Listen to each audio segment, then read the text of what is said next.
Congressman Adam Schiff, good morning. How are you? Good to see you. Thank you. So some of the key issues when Donald Trump officially takes office, what are they and how will you and the Congress work with him, perhaps, in order to make those things a reality? And One of them we're looking at some of them here. Building a wall, for example. This is something he has spoken of from day one.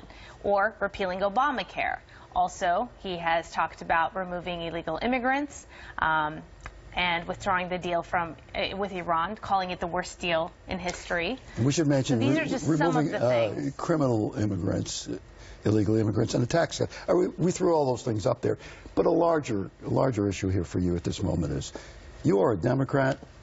Before this election, people thought this may be the end of the Republican Party as we know it.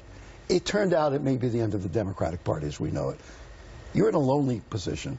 You don't have a majority in the House, not in the Senate, and you have a Republican president. How are you feeling this morning? Well, I'm feeling like I got punched in the stomach a couple days ago, and I'm just picking myself up and dusting myself off and living to fight another day. I had the same sensation in 2000 when I was first elected to Congress, and when I left my victory party to change clothes, Al Gore was the president. When I got back to the victory party, George Bush was president, and that was it took the wind out of me as well. But I've been around long enough to know that there are hard times and then there are better times, and you just have to stick around, fight hard enough to turn things around. But that list of issues that you put on the screen, many of them are of grave concern to me, to other Democrats. I was at a Boys and Girls Club yesterday, and the executive director told me that a lot of the kids there were in tears during the election because they thought that it meant their parents were going to get deported. I was at an LGBT event last night where people are worried that their right to marry is going to be rolled back, that they're going to lose their marriages. So there's a lot of fear out there. I think my role in the minority is going to be very important. It's going to be to look for common ground where we can find it, and I didn't see it on that list, but he has talked about a major infrastructure program to That is one thing you can all agree on, our highways, our trains, etc. Absolutely. Yeah. I mean, that will be challenging nonetheless because the question will be how to pay for it. But nonetheless, that's an area I think we can find common ground. But if he tries to repeal protections for people, we're going to fight that tooth and nail. If he tries to roll back progress on things like the Affordable Care Act, which he will, we're going to fight that tooth and nail. But what he's about to find out on the Affordable Care Act, on the Iran deal, on all these other things that he has sloganeered on, is it's one thing to campaign. It's one thing to say repeal and replace, not even knowing at all what he would replace our healthcare system with. It's another to actually have to deal with the problems that would create. Campaigning is one thing. Governing is something entirely different. I point out that Guantanamo still exists. Yes. And that was one of the simple things that the candidate Obama said would change. It's different when you get into office. Absolutely, because then it's not enough to criticize. You actually have to constructively govern, and you have to find solutions.